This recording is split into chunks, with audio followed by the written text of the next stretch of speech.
Caleb stepped off the cracked highway and onto the narrow stone path leading into Duskwatch Village. Boots crunching glass-like shards of gravel. The first thing he noticed wasn't to silence it, was the vanishing of his own shadow. One moment, it stretched long and spindly behind him under the dying sun. The next, it simply wasn't there. Gone, like it had been swallowed whole. Cold pressure gripped his chest. The air reeked sweet rot laced with copper, like rusting meat left in the sun too long. Somewhere nearby, a low, wet, creaking echoed, like sinew tearing from bone. Then, laughter, soft, childlike, too close. He blinked. Before him, a porcelain doll sat against a moss-covered tree, its face split clean down the middle. The eyes were gouged out, oozing something black and tarthic, trailing into the soil like veins. In its lap, a mildewed photograph showed villagers circling a stone well, candles clutched in bleeding hands. A ritual, a warning. On the back, a shaky message. We gave it shadows, not souls. That was the mistake. When Caleb touched the doll, a vision lanced through him, flashes of fire, chanting in a language he didn't know, but somehow understood, in a monstrous void rising from beneath the earth. His mouth flooded with a metallic tan, blood, and byland. The trees around him breathed, their bark pulsing like skin, stumbled backward, heart punching his ribs. Then it stopped. The forest fell still again. No voices, no movement, just the fading sun. The breeze whispered past his ears. "You still have time." He dared to hope. Maybe it was just stress, it's just exhaustion. But as he turned toward the village square, the ground shifted like something enormous turned beneath it. And ahead, every house leaned slightly forward, as if watching. Then, the doll whispered again, "You're already inside." Asterisk, Duskwatch Village had no birds, no rustling leaves, no wind, just the relentless absence of life. Caleb stepped into the square, boots clacking against cobblestone, slick with moss and something darker, thicker, stuck to the soles, like oil mixed with blood. The buildings leaned unnaturally close, their warped windows like half-lidded eyes, watching without blinking. Every door stood slightly ajar, not open, not closed, inviting. The air was thicker here, spee with the scent of old decay and something sharper like scorched bones. Caleb gagged. A copper taste flooded his mouth, unprovoked. He wiped his lips. Blood, no cut. A signpost hung crooked at the square's center, its wood warped and burned. Faded words carved in some old dialect read, "Sundown is the offering. Midnight is the purge." Beneath it, a pile of ritual masks, bone white, rimmed in ashlay, cracked and discarded. One bore a child's name scratched into the back, Elara. When Caleb touched it, another flash filled his mind. Villagers in circle, chanting under a red moon. Their shadows writhed behind them, not in sync, but separate, alive. The villagers sobbed as their shadows were torn away. His thoughts spiraled. Was he hallucinating? Dreaming? The sun was almost gone, but the world didn't emit, flattened, color drained. The trees stiffened. The village groaned. Kay stumbled back, pressing a palm to a wall for balance. It breathed beneath his touch, cold and clammy like raw flesh. He pulled his hand back, now smeared with something red. The wall wept blood in slow, steady tears, ducked in a breeze. Cool, clean, a moment of clarity. He laughed, hollow and shaking. Maybe it was over. Maybe he'd wake up. Then a voice behind him, barely more than breath. They begged the shadows to save them. Now, the shadows feed. And when he turned, there was no one there, only his shadow. Smiling, asterisk Caleb staggered deeper into Duskwatch, the sound of his own heartbeat pounding louder than his footsteps.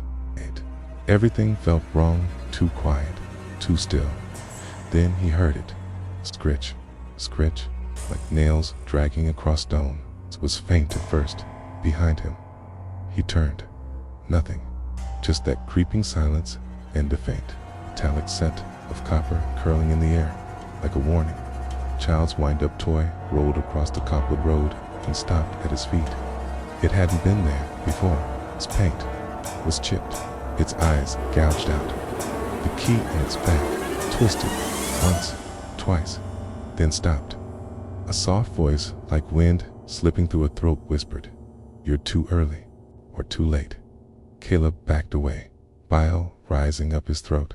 It tasted like rust and something sour, like spoiled milk. He wiped his mouth. The buildings loomed taller now, leaning closer as if listening. A distant creaking started. Then, a sudden wind rustled the brittle trees, but only for a second. False comfort. Then, silence slammed back like a door. He clutched a rusted fence post, grounding himself. The texture bit into his skin, sharp and cold. His breath misted in the warmth, but only his. Round him, shadows flickered, in place brief glimpses of figures not attached to anything. When he blinked, they were gone. In the windowsill, he saw an old book wrapped in leather, fastened shut with black thread. Inside, pages soaked in ash, some words still legible. The shadow hunger began with the well. The offering failed. Ain't led ourselves to seal it, but the sun betrayed us. Scribbles followed, chants, symbols, names crossed out violently. For a moment, the world calmed. The wind returned. He dared a breath, then a whisper inside his skull. "You already gave your shadow. Now give your skin." And behind him, something shifted. Something close. Asterisk. Caleb stumbled into what might have once been the village chapel. Not for the claw marks raking the stone walls and the scent of burned incense fighting, paling against a thicker smell, copper, rot, and mildew. The air was dense, oily, like he was inhaling something alive. He gagged again, bile scorching his throat. Each breath tasted of old coins and grave dust. Inside, the pews were overturned. Their wood blackened as if licked by fire, but never consumed. At the altar, he found a tan ancient book wrapped in shadow-stained cloth.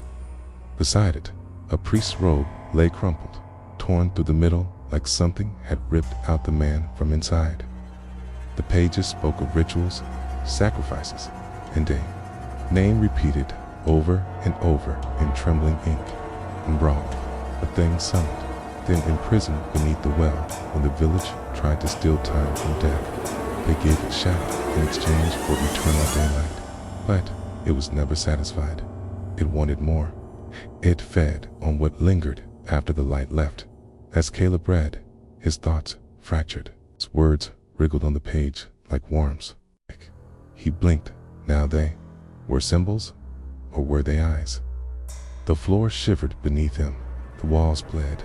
Not quickly, but in slow, syrupy drips, dark, thick, and reeking of old iron and wet soil. His reflection in a broken shard of glass smiled back at him. He wasn't smiling. Then, silence again. Relief. Just his breath. Just the book. Maybe could end this. He gripped the cloth, preparing to take the book outside. The room stayed still until the whispers began again. Behind his ears, inside his skull, you read its name. That was the invitation. And then he saw them shadows, gathering at the chapel door without bodies, but with teeth. Asterisk. Caleb fled the chapel, the book pressed tight against his chest, its pages whispering with every step like breath on the back of his neck. He ran until his legs burned and collapsed at the edge of the weather one from the vision. Cracked stones ringed his mouth like rotten teeth, and the air around it stank of brine and old blood. Something in his gut turned. He tasted bile again, sharp and sour. The rope hung limp down the well's throat. And then, from below, a voice, soft, female, familiar. Help me. He froze. It was Alar, the child's name, from the mask. The voice was wrong, too smooth, as if rehearsed. But there was desperation in it, and recognition. You brought the book, she said. That means you see now. Caleb stepped closer, the stone rim slick and cold beneath his hands. He peered down into the void. No bottom, just shifting darkness. The voice echoed from all directions. Then, a face formed in the stone beside him, faint, like condensation on glass Alaris, weeping black tears. I didn't want to feed it, she whispered, but they made me the vessel. The offering. He blinked. The tea. She was gone. Only the rough, blood-warm stone remained beneath his fingers. Behind him, a wind picked up, howling through broken shutters and snapping dead branches like brittle bones. Shadows twitched at the edge of his vision, dancing unnaturally. Leave the book? The voice hissed, deeper now. We'll stay and take her place. For a moment, everything fell still again. Even the shadows froze. Hope fluttered in Caleb's chest. Maybe it was over. Then a child's giggle rippled from the well. And Alara's voice, cold and hollow now. You were always meant to come. The village remembers you. But Caleb had never been here before, had he? The house beside the well had long since caved in.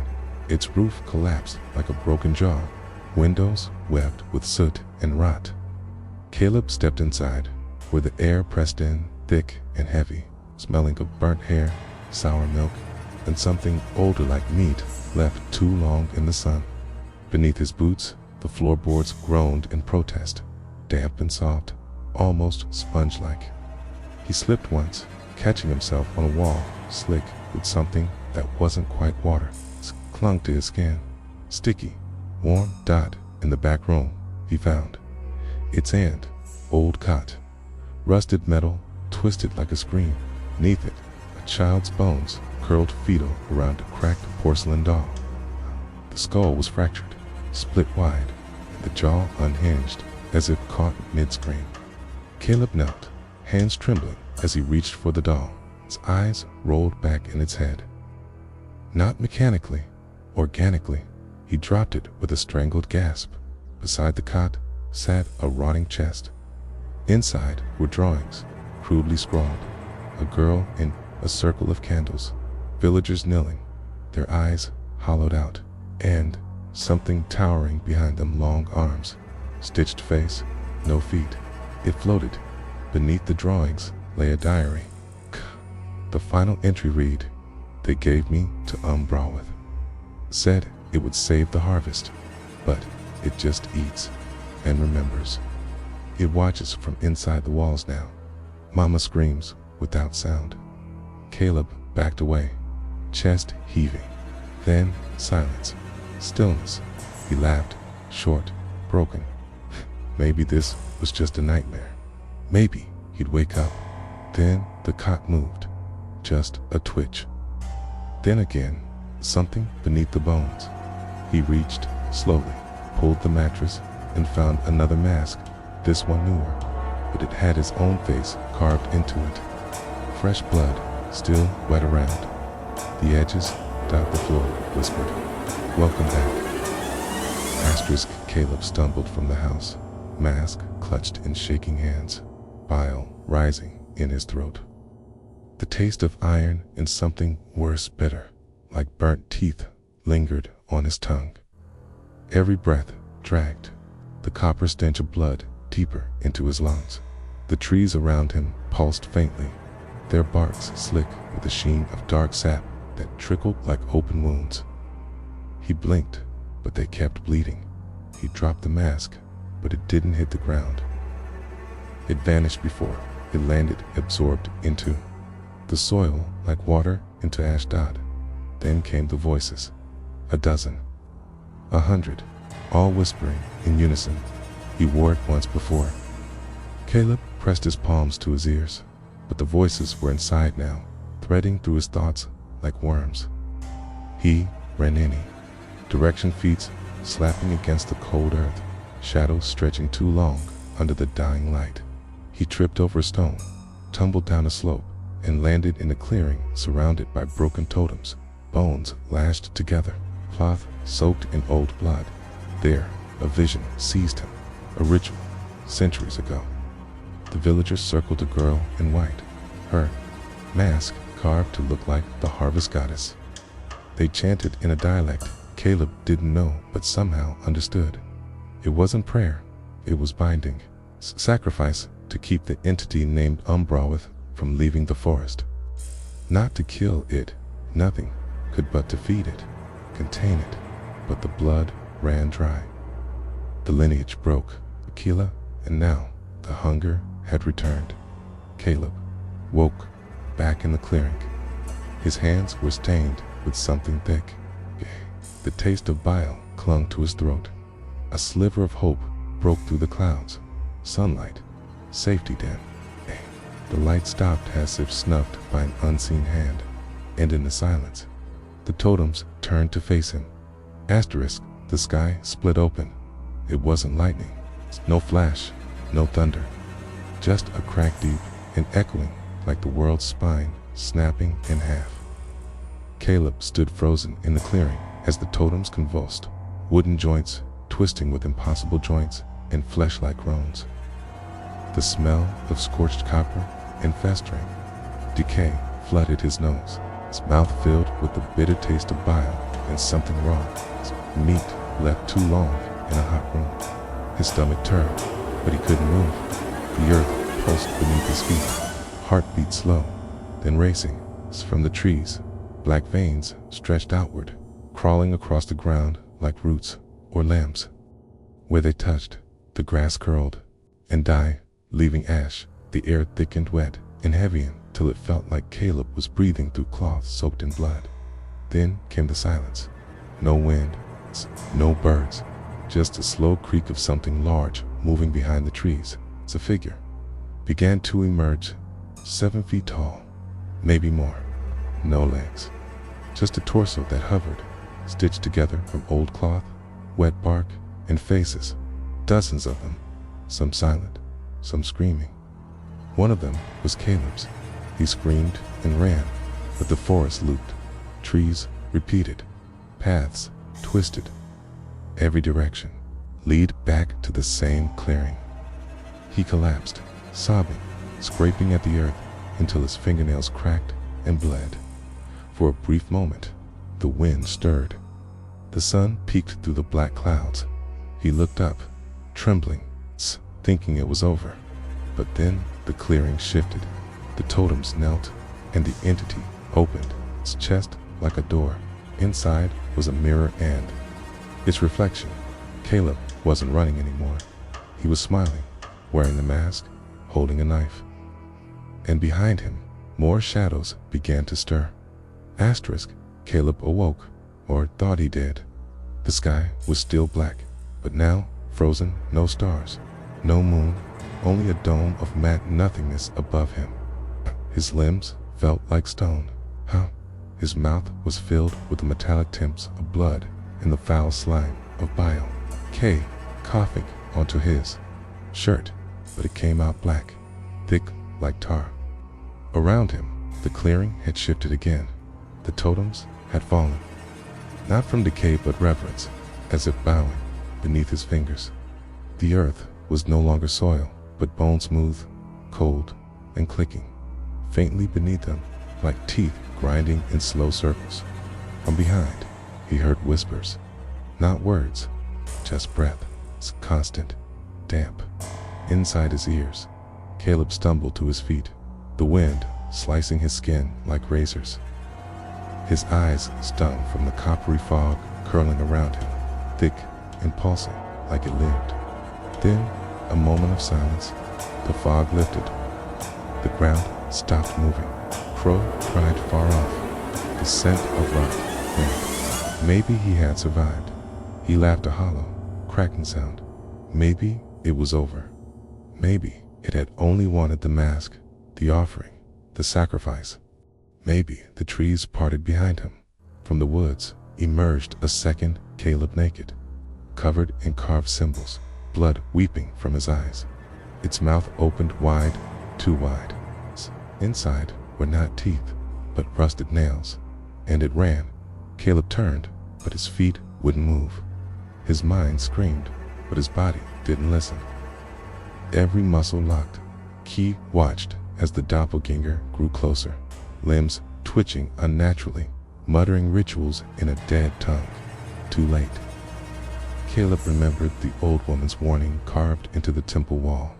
Midnight is not the end. Midnight is the birth. And then came the sound of his own voice whispering behind him. Now you wear the village.